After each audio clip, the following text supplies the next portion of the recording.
एक व्यक्ति की मृत्यु हुई, उसने एक ही बार हरि बोल बोला था। मृत्यु के बाद जब यमराज के पास गए तो यमराज ने कहा, हाँ भाई तुमने जीवन भर बहुत पाप किए हैं। बोले बहुत पाप किए मैं मानता हूं, पर मैंने एक बार हरि बोल बोला था। अपने 80 वर्ष की आयु में एक बार हरि बोल बोला था, उसका फल पहले मुझे दीजिए, उसके बाद मेरे पापों के सारे दुख देना। यमराज जी बोले एक ही बार बोला था? बोले हाँ बस एक बार। यमराज जी बोले हमको इसका फल नहीं पता।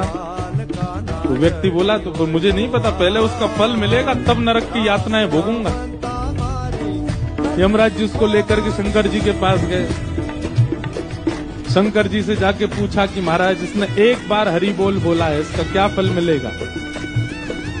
शंकर जी बोले भाई 1.25 लाख बार बोला हो, पुरुषण किया हो तो हमको फल पता है। 1 करोड़ बार बोला हो उसका फल भी हमको पता है। जीवन भर बोला हो, प्रत्येक दिन बोला हो उसका भी फल एक बार बोलने का फल हमको नहीं पता।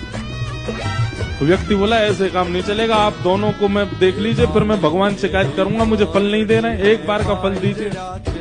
शंकर जी बोले इसको एक काम करो, ब्रह्मा जी के पास ले चलो।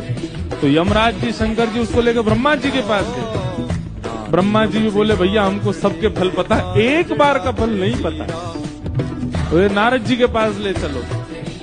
यमराज जी शंकर जी ब्रह्मा जी नारद जी के पास लेके गए। बोले आप तो 24 घंटा नाम जप करते हो, एक बार का फल क्या? नारद जी बोले भैया 24 घंटा गाते हैं, एक बार का फल पता हो तो पूरे दिन क्यों गाते? हम तो पूरे दिन गाते रहते हैं, हमको एक बार का फल नहीं पता। अंत तो गत्वा ये हुआ कि नारद जी बोले इसको भगवान के पास ही ले चलो, परमात्मा ही बताएंगे।